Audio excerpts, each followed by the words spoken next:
So I've been given the task of talking about some of the basic science part of this. So this is the boring part, so anybody who wants to leave, this is a good time.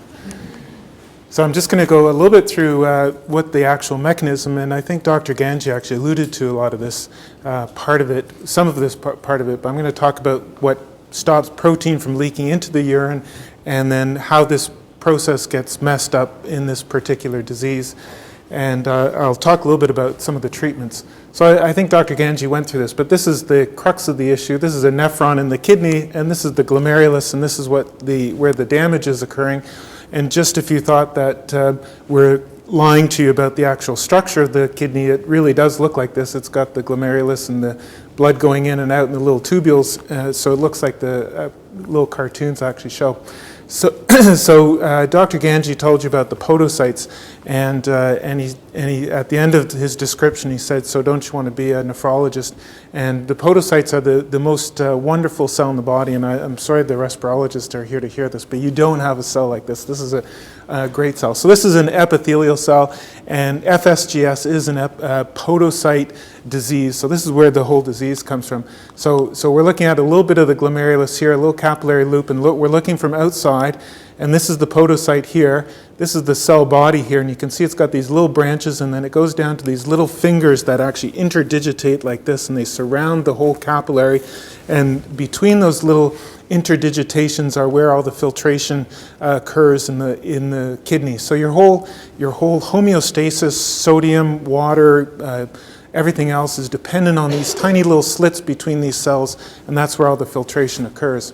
And Azim mentioned these little slit diaphragms here. So this podocyte or foot process comes from one cell, and this will come from another cell. So they really are interdigitating there. And these slit diaphragms between them are made up of particular proteins, which really prevent protein from leaking out. But before I talk about this, I'm going to talk about these cells, which we often neglect, which are actually the endothelial cells. So here's the whole barrier. So the blood is in here, and your urine is made out in the urinary space here. So the filtrate has to go across the endothelium, the basement membrane, glomerular basement membrane, and through these slit diaphragms before it makes it out into this space. So I'll mention the, when I get to it, here. So here's the endothelial side, and the endothelium and the capillary loops of the glomerulus are fairly unique in that they have holes in them. Most of the endothelium throughout your body is compact and doesn't have holes. So this is a fenestrated endothelial cell layer, and these holes are actually under control of certain cytokines and growth factors like vascular growth factor, make these holes actually get better. So there's actually a discussion that goes on between the podocytes and the endothelial cells. So these are epithelial cells and endothelial cells, and maintain this barrier. So there's a crosstalk between these two cell layers. But even more interesting, this is an electron micrograph, and it's these. Originally, they were processed with glutaraldehyde to fix it, and it gets rid of a very fine proteinaceous coat that sits out here, and this is called the Glycocalyx. So this is a very fine proteinaceous glycoprotein that sticks out into the lumen of the blood vessel, and it actually forms an additional barrier here that is actually very important. And well, not terribly recent, but increasingly we know that, for instance, patients with type 1 diabetes and microalbuminuria, so these are patients who are starting to leak a bit of protein through the glomerulus, their glycocalyx is much less than normal patients. So part of the whole barrier, although I'm going to talk mostly about podocytes, there is the endothelium and this very fine glycocalyx, which actually forms part of this barrier as well and is damaged in certain diseases. So I'm going to get back to the podocytes here. So here's the two foot processes, and there's this slit diaphragm between it, and the slit diaphragm is made up of a series of proteins. Nephrin is a very key protein that is only found in the podocytes and in the slit diaphragm. There's podocin. There's other proteins in here that are common to epithelial cells like ZO1 and p-cadherin. And then all this is attached to the cytoskeleton within the cell, and it's attached through proteins like CD2 adapter protein and beta-catenin, and these all join up with the actin cytoskeleton through proteins such as alpha-actinin 4 and synaptopodin, and I'll get back to synaptopodin. It's a very interesting molecule as well. So this is an extremely complicated series of proteins that line the slit diaphragm here. So when we talk about, Dr. Zad, you're late. Just joking. So we have the proteins that make up the slit diaphragm. So that's the initial thing that goes wrong in these patients in their podocytes.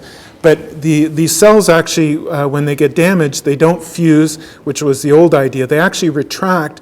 And so to get those fingers to retract, you have to have injury to the proteins that form the cytoskeleton as well. And so the slit diaphragm proteins are lost. The cytoskeleton changes, so those fingers retract. And the final thing that happens to these poor podocytes in this disease is the podocytes actually fall off the glomerular basement membrane. So there's actually the anchoring proteins that are mostly integrins that have to get damaged for these cells to eventually fall off and cause the full damage that we see. So I'm just going to mention this nephrin protein, and back in 1998, there's a group that's working in Finland. They're actually at the Karolinska Institute there, where the Nobel Prize comes from, and the lead in this lab is a fellow named Carl Tryggvason, who did a lot of this research and is very well known, but unfortunately just got fired from his job by trying to promote some of his colleagues to getting grants, then blah, blah, blah. So he got into a bit of a problem. But anyways, way back then here, he was an unknown fellow, and he was looking at a disease a genetic disease that occurs mostly in Finland, and it's called childhood nephrotic syndrome. This is nephrosis 1 was the protein which this group identified to be mutated in this particular disease. And these are kids that are born with massive proteinuria, and they very rapidly go on to kidney failure and death. So it's a very terrible disease, and it's, as I said, it's more common in Finland than other places in the world. So it's sometimes referred to as childhood nephrotic syndrome of Finland or something, Finnish childhood nephrotic syndrome. I think our pediatric nephrologist left already, so can't correct me on this. But he went on to identify that this protein, this nephrin protein that's mutated, actually sits on these podocytes. This is a human biopsy sample, and it's just staining for this nephrin protein. And with subsequent work showed that this nephrin protein sits right there. This is an immunogold staining, sits right there at the glomerular, at the slit diaphragm, and forms the slit diaphragm, one of the slit diaphragm proteins. And here's what they figure the protein looks like, and when they put it together, they imagine these series of proteins that form a zipper that line the slit diaphragm. So this is what keeps us alive. This is the main filtration portion of our kidneys. This was the initial concept, and then subsequently other proteins that make up the slit diaphragm were identified. So this is what happens in FSGS, the condition that Dan is presenting with. This is from a New England Journal article that's just recent, and it's a very good review of it, but the worst pictures I've ever seen. So they start with a normal glomerulus here, and this black is actually a silver stain, which highlights the basement membrane and any scarring. And they're supposed to say that this is normal, but it's so fuzzy you can't even really make it out. But the first thing that happens is this foot processes start to efface, and then subsequently they detach. And the areas where they detach, you start to get focal scarring occur, and that's what's happening here. So the black stuff is increased basement membrane that's forming this focal scar. And the cells that line the outside of Bowman's capsule are actually growing into this focal scar as well. This is from up to date, so it's a much nicer picture. So these are the foot processes here in a normal glomerulus, and you can see them lining the outside of this capillary loop here, and they're all flattened out. And here's an area here with some early scarring, and it's lost the foot processes here. So they retract. They lose their slit diaphragm proteins, they retract, and then they fall off, and then you get scarring. And this just highlights some of the proteins, again, that are going to get lost. And this is the connection between the podocyte and the basement membrane here. And as mentioned, that most of that's through these integrins.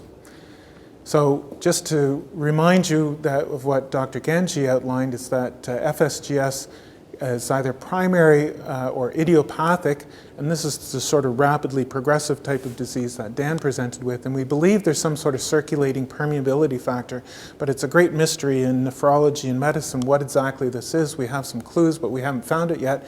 That's with 20 years plus of research trying to identify this thing. We know now that increasingly not only is there nephrosis 1 or childhood nephrotic syndrome, but there's other genetic causes, and I'll mention that, and then there's this whole gang of secondary causes such as drugs and HIV.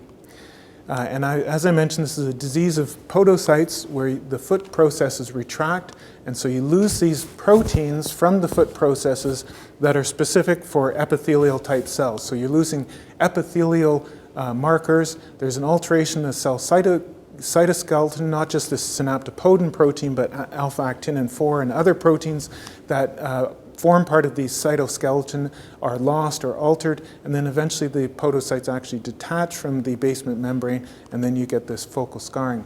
So this whole process of loss of epithelial markers, a change in the cytoskeleton, and this mobility that occurs reminded us of a particular process we study a lot, which is a transition of a cell from an epithelial phenotype to more of a mesenchymal phenotype.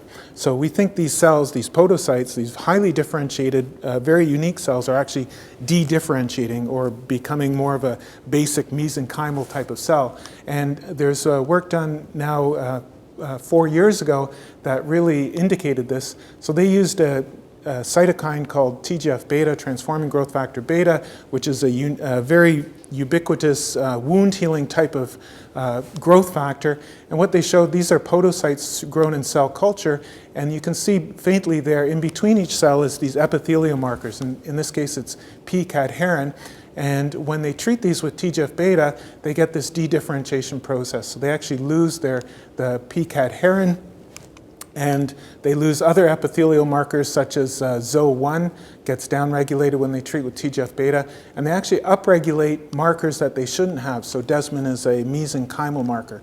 So their suggestion here was that if you injure these cells, and TGF-beta is generally a marker of injury, that these cells are going to undergo a de-differentiation process and turn from a healthy epithelial cell into a mesenchymal cell. And they did this interesting experiment where they grew the podocytes on a semi-permeable membrane here, and then they put albumin into the fluid, and they added TGF-beta, and they saw how much albumin leaked through those cells and into the other chamber here. And you can see in the untreated cells there is a slow leakage of albumin from here to here, but when they added the TGF-beta there's a more rapid leakage of albumin. So these cells are de-differentiating, they're losing their epithelial markers, and they're actually getting leaky to protein. So we think it's an epithelial to mesenchymal transition type of phenomena.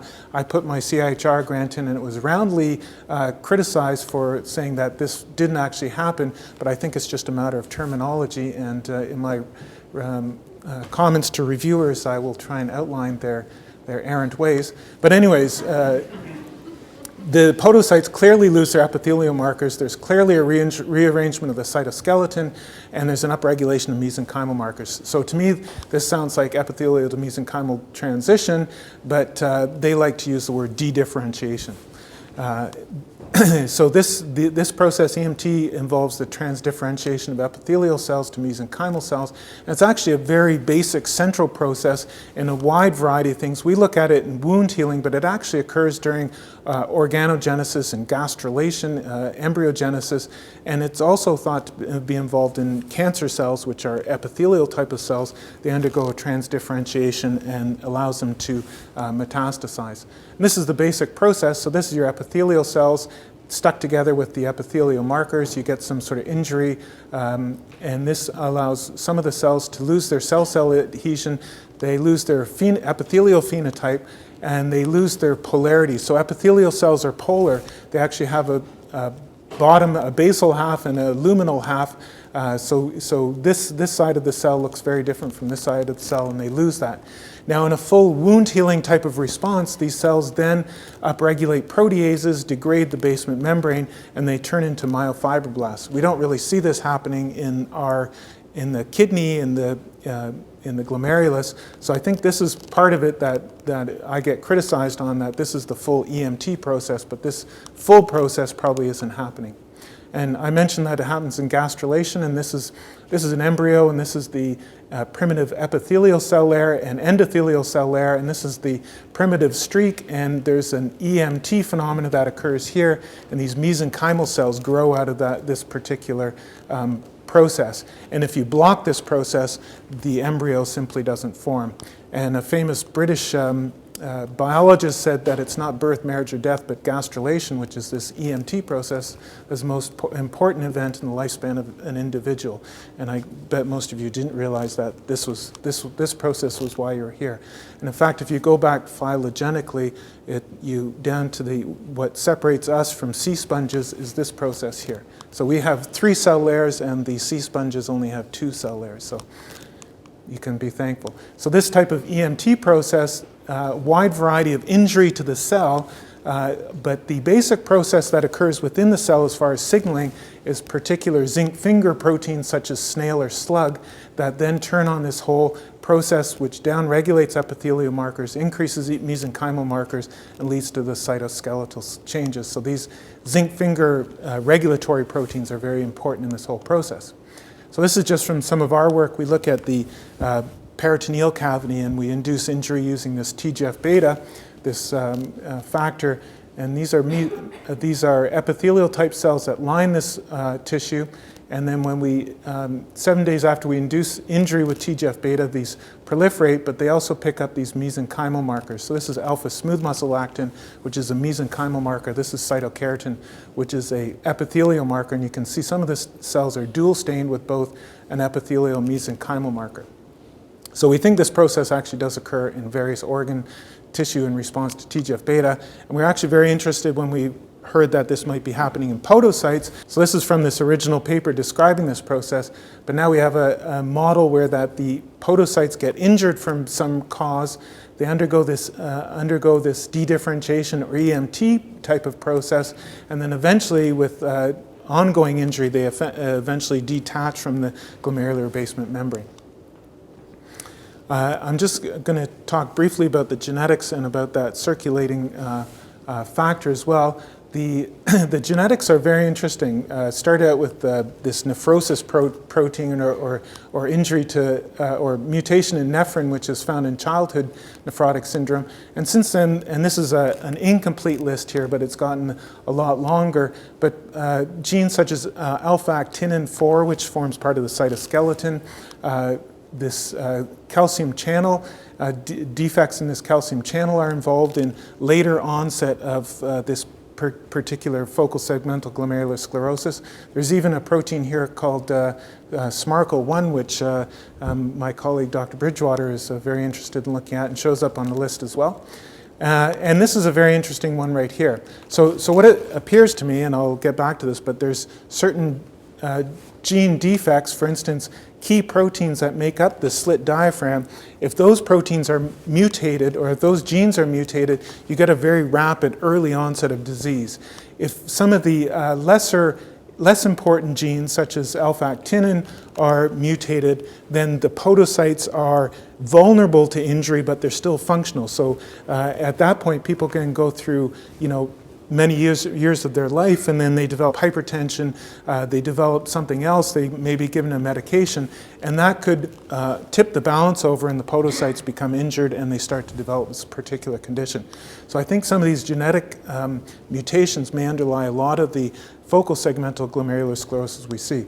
This is a very interesting one here. This is non-myosin heavy chain 9, which was identified by doing genome-wide association scans across a large number of patients, and it was found in patients of African American descent that this is highly correlated, defects in this gene is highly correlated with the appearance of focal segmental glomerulosclerosis. So this came out about 2 or 3 years ago and made a lot of waves because, as Dr. Gangji said, we actually see this condition quite often, more frequently in patients of African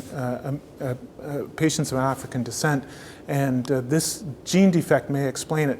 And the interesting thing is that non-muscle myosin heavy chain 9 is actually associated with another condition, very rare condition that is associated with kidney disease as well. So people were very excited about this, but the interesting thing was that it was completely wrong.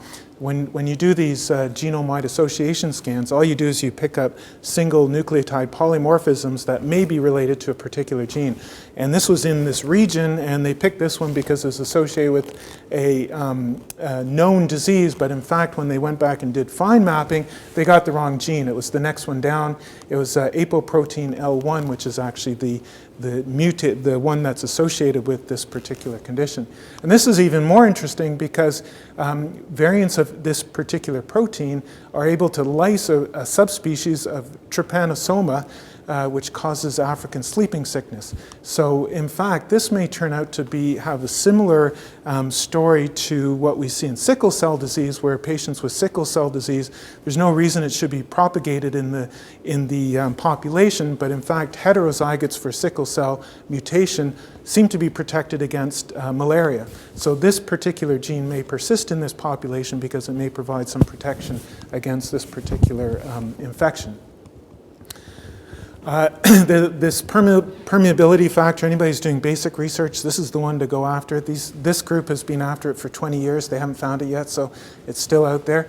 The interesting thing is it's thought to be derived from T lymphocytes, and that explains why we use immunosuppressive drugs in this particular condition, is to try and target the T lymphocyte and prevent the production of this particular circulating factor. And as Dr. Gangji mentioned, we don't know yet. This circulating urokinase receptor may be one particular candidate, but we don't know if it's there yet. But clearly there's something there, because if we take serum from patients with this condition, we can induce proteinuria in animals with it. And as Dr. Gangji mentioned, in patients with primary FSGS with certain high-risk factors, when we transplant the kidney, that kidney starts to leak protein very quickly within days after the transplant, suggesting that these patients have something in there that injures the podocyte or causes changes to the podocyte very rapidly. So this is my take on it. There's a spectrum from severe environmental injury, so that would be something like HIV infection, which we know injures the podocyte, this circulating permeability factor. And on the other end of the spectrum is very severe genetic mutations like nephrosis 1 or a gene defect in nephrin, which also causes the disease very rapidly. Then I think in the middle here is a whole range of milder genetic mutations in a calcium channel or in the alpha-actinin gene, plus some sort of additional environmental injury such as hypertension or obesity. And those two together leads to a milder, but more progressive form of FSGS. So I think that probably, in my mind at least, may explain this whole spectrum of FSGS we see.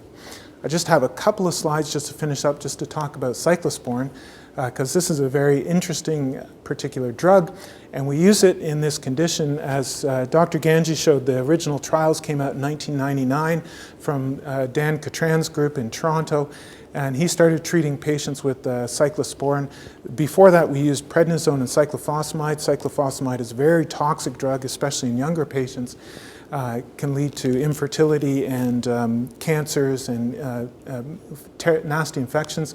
This drug is a little bit safer, and Dan Catran started to use it because he knew that this circulating permeability factor was likely derived from T cells, and that this particular drug, cyclosporine, blocks the activation of T cells. So this is an antigen-presenting cell. It presents an antigen to this T cell, and then to turn this T cell on, there's a series of second messengers that goes through calcineurin, which then activates nuclear factor of activated T cells, and this turns on a whole bunch of different genes that activate the immune response.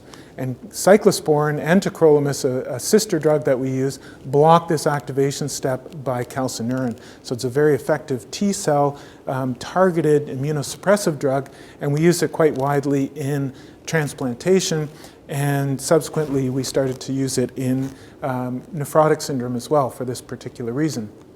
But interestingly, I don't think cyclosporine, I don't think this matters at all in nephrotic syndrome. And there's a very recent paper that came out in Nature by Peter Mundell's group, who's in Florida.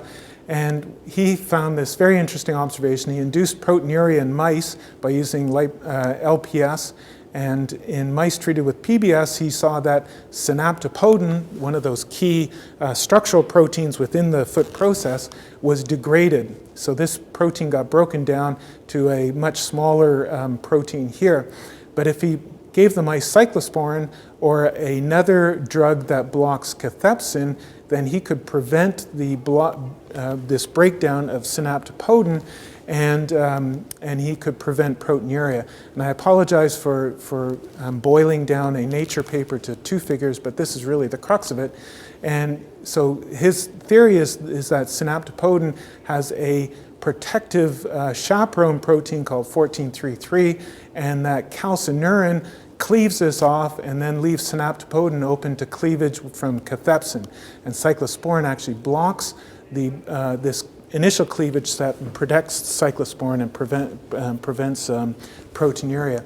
And my graduate student, after we submitted our paper, the reviewer said, well, what about cyclosporine? So we had to go back and do the stupid cyclosporine experiments.